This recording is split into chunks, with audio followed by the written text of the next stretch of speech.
Oke, selamat bertemu kembali anak-anak. Kali ini mari kita belajar bagaimana cara menemukan fungsi permintaan atau fungsi penawaran dari sebuah kurva. Ini saya bawa salah satu contoh. Andai saja ada kurva dengan garis vertikal adalah price atau P, kemudian garis horizontalnya adalah Q atau quantity dengan batasan angka 160 dan 80. Kemudian kita diminta menemukan fungsi tersebut, fungsi dari kurva ini. Pada umumnya kita akan menggunakan rumus semacam ini, di mana P min P1 dibagi P2 min P1 sama dengan Q min Q1 dibagi Q2 min Q1. Untuk menemukan fungsi linier dari kurva ini menggunakan rumus yang luar biasa ini, maka tuntutannya adalah telaten, sabar, teliti.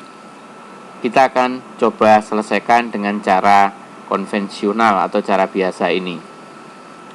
Mula-mula kita harus mencari nilai dari P1, kemudian kita nyari nilai dari P2, Q1, Q2 dari kurva yang ada ini. Pada awal kita tentukan bahwa nilai 160 ini memiliki koordinat titik 0,160. Kita umpamakan bahwa Q1, P1 berarti 0 mewakili Q1, 160 mewakili P1. Untuk sisi horizontal, kita temukan bahwa koordinat titiknya adalah 80,0, sehingga 80 mewakili Q2, 0 mewakili P2. Kalau data ini kemudian kita masukkan ke dalam rumus, maka yang terjadi adalah seperti ini.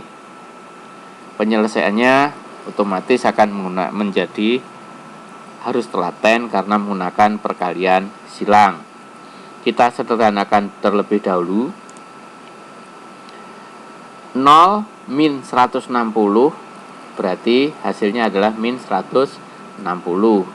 Q min 0 berarti sisanya hanya Q. 80 min 0 berarti hanya 80. Sehingga kita peroleh seperti ini. Kita lakukan perkalian silang. 80 kali P adalah 80P.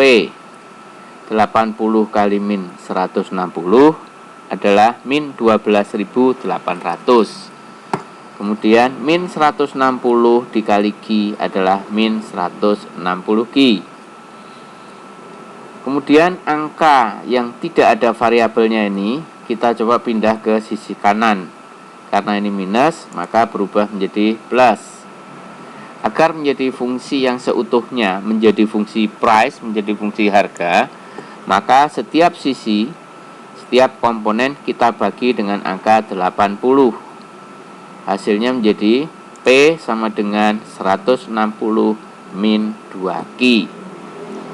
Andai saja kita menghendaki fungsinya berbentuk Q bukan P, maka tinggal kita balik.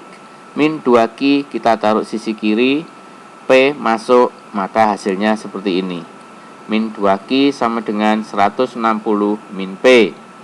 Kemudian masing-masing sisi kita bagi dengan 2. Hasilnya menjadi Q sama dengan 80 min 0,5P.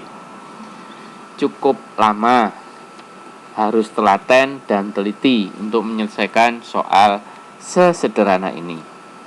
Bagaimana kalau misalnya penyelesaiannya menggunakan cara lain dengan cara logika? Mari kita lakukan. Apabila kita ingin hasilnya adalah fungsi berbentuk P semacam ini, sebenarnya cukup sederhana.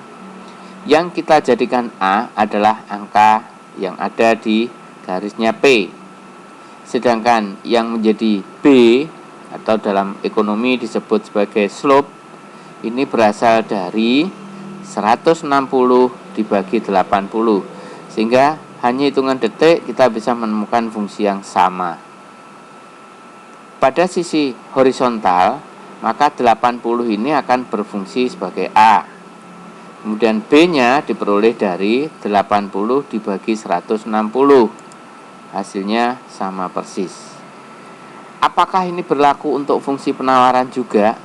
Jawabannya adalah ya. Hanya bedanya, kalau fungsi permintaan karena kurvanya miring ke kuadran kiri, maka tanda untuk B-nya adalah minus. Sedangkan kurva penawaran akan miring ke kanan sehingga tanda untuk B atau slope-nya atau dalam matematika disebut gradien adalah plus. Mari kita coba contoh yang lain. Ada contoh sebuah kurva semacam ini dengan batasan angkanya adalah 60, 180. Kalau kita tentukan fungsi berbentuk P seperti tadi, maka secara cepat kita menemukan fungsinya bahwa P sama dengan 60 min. Kenapa min? Karena miring ke kiri.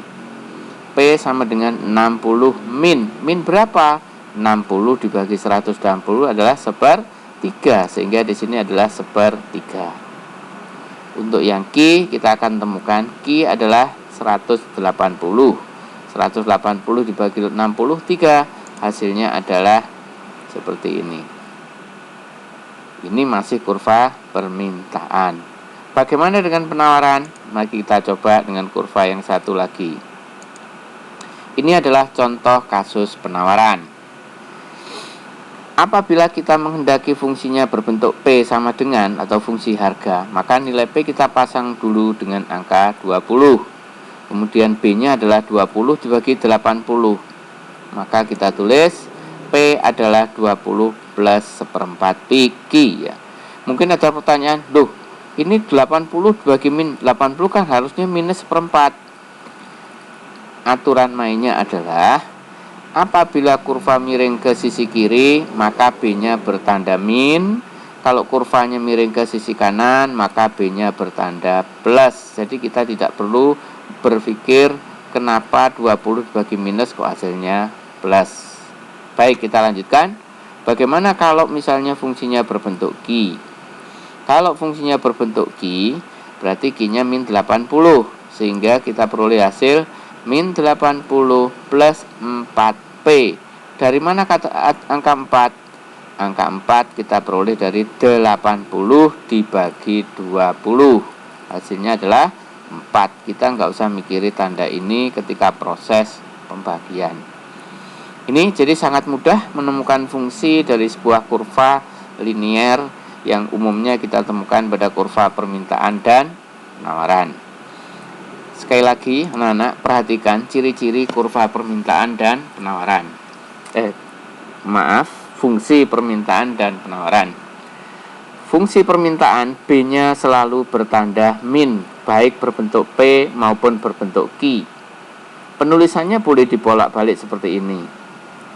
Untuk membedakan A itu apa, B apa, sebenarnya cukup sederhana. Perhatikan contoh berikut ini. Contoh berikut ini penawaran atau permintaan, jawabannya adalah permintaan karena B-nya bertanda min. Loh, bukankah B yang belakang? Bukan. Yang belakang ini 25 ini adalah A. A itu ciri-cirinya selalu berupa angka. Sekali lagi saya ulang, A adalah angka. Kalau dalam bahasa matematika, A itu disebut konstanta. Saya lebih senang A adalah angka, lebih mudah dihafal. B adalah huruf, artinya bagian dari fungsi yang selalu ada hurufnya. Ini adalah B. Baik, jadi ini adalah permintaan. Bagaimana dengan contoh yang kedua? Contoh kedua ini adalah penawaran karena B-nya bertanda positif. Bagaimana dengan contoh 3? Contoh 3 supaya tidak sulit menebaknya, baca dari belakang. B-nya bertanda plus, berarti penawaran. Ini adalah penawaran. Boleh juga fungsinya diubah menjadi seperti ini. B-nya tetap positif, berarti juga penawaran. Contoh terakhir yang keempat, ini juga kasus penawaran. Dari mana kita tahu dan bagaimana pembuktiannya? Mari kita buktikan. Ubah fungsinya menjadi P sama dengan 200 plus 2Q. Karena Q-nya plus, berarti ini adalah kasus penawaran. Baik anak-anak, nanti lain kali kita akan coba bagaimana cara menemukan harga dan jumlah keseimbangan dari kurva maupun dari fungsi dengan cara yang lebih mudah, yang tidak terlalu sulit. Jadi sebenarnya ekonomi kuantitatif atau ada yang nyebut ekonometrika itu bukanlah ilmu yang sulit. Kuncinya adalah mau berlatih, dan berlatih. Bertanya ketika ada kesulitan. Terima kasih, kita sampai ketemu di lain hari. Assalamualaikum warahmatullahi wabarakatuh.